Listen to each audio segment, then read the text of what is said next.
तो फ्रेंड्स, आप सभी लोगों का एक क्वेश्चन हमेशा रहता है कि ब्लेंडिंग कैसे करें, स्मूथ ब्लेंडिंग कैसे करें। तो कुछ सालों पहले मुझे ब्लेंडिंग का बी भी नहीं पता था, लेकिन जब मैंने कमीशन वर्क स्टार्ट किया तब मुझे समझ में आया ब्लेंडिंग नाम की कुछ चीज़ होती है। और वो इसलिए की जाती है क्योंकि आपके हाथों में जो ऑयल होता है वो पेपर पे लग जाता है और पेपर खराब हो जाता है, उस पर स्पॉट्स पड़ जाते हैं। एक सबसे बड़ी प्रॉब्लम ये भी है कि ब्लेंडिंग स्टम्प्स को शार्प कैसे करें या क्लीन कैसे करें, तो वो चीज़ें भी मैं बताने वाला हूँ। और जितने भी टूल्स मैं यूज़ करता हूँ अपने कमीशन वर्क में या अपने यूट्यूब के वीडियोस में, वो सारे टूल्स आज मैं आप लोगों को बताने वाला हूँ।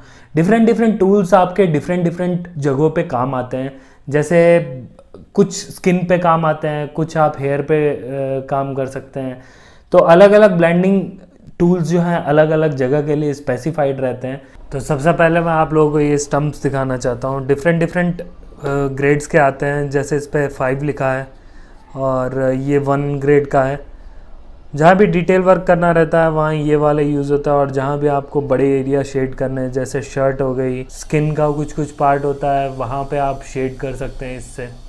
और जब ये स्टम्प्स इस तरीके से जब गंदे हो जाते हैं तो आप इसको ऐसे इस सैंड पेपर पे इस तरीके से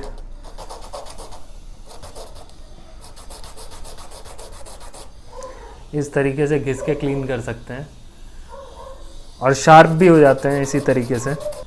देखिए इस तरीके से शार्प भी हो जाते हैं। और फ्रेंड्स, ये जो दूसरा टूल है ये बियानियो का आर्टिस्ट ब्रश है। आप कैमलिन के ब्रशेस भी यूज़ कर सकते हैं। और जो तीसरा टूल है ये कॉटन बड है। इसको भी आप यूज़ कर सकते हैं अपनी ड्राइंग्स में। मैं इकट्ठे इसको ले आता हूँ और काफ़ी दिन तक चल जाते हैं ये। और चौथा टूल ये टिश्यू पेपर है, जो कि मैंने यूज़ कर रखा है और बहुत ही ज़्यादा बुरी हालत में हो रखा है। तो आप इसे भी यूज़ कर सकते हैं। इससे स्किन में काफ़ी अच्छी स्मूथ शेडिंग हो जाती है। तो आइए फ्रेंड्स, सारे जितने भी टूल्स मैंने बताए हैं वो सारे टेस्ट करके देख लेते हैं। मैं बिल्कुल लाइट शेड कर रहा हूँ जिससे हमें सभी के बारे में सही से नॉलेज हो पाए, सही से पता लग पाए। तो सबसे पहले मैं यूज़ करूँगा ब्लेंडिंग स्टम्प्स का।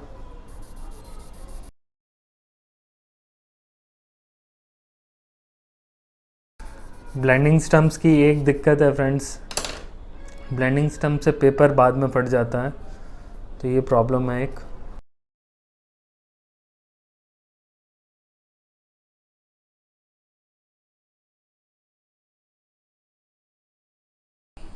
तो फ्रेंड्स, आप देख सकते हैं स्किन के लिए सबसे अच्छा टिश्यू पेपर ही होता है शेड करने के लिए, क्योंकि आप देख सकते हैं कितनी स्मूथ शेडिंग आ रही है। ईयरबड मैं यूज़ करना उतना रिकमेंड नहीं करता हूँ, लेकिन अगर आपके पास कुछ भी नहीं है तो आप ईयरबड से हल्का हल्का करके स्मच कर सकते हैं और काफ़ी अच्छा इफ़ेक्ट आ जाता है। अगर आप बहुत धीरे धीरे करेंगे तो काफ़ी अच्छा इफेक्ट आएगा। और मैंने थोड़ा सा रगड़ के किया इसलिए उतना अच्छा इफेक्ट नहीं आया है। थर्ड जो है ब्रश है, ब्रश काफ़ी अच्छा होता है क्योंकि ये पेपर को डैमेज नहीं करता बिल्कुल भी।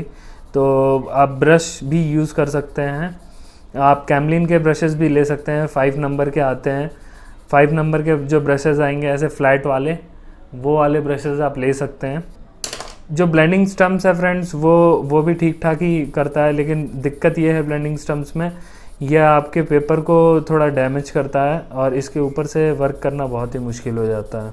तो फ्रेंड्स, उम्मीद करता हूँ ये वीडियो आपको पसंद आया होगा और ये व्यू भी पसंद आया होगा। और चैनल को सब्सक्राइब करना बिल्कुल मत भूलना अगर आप नए हो तो।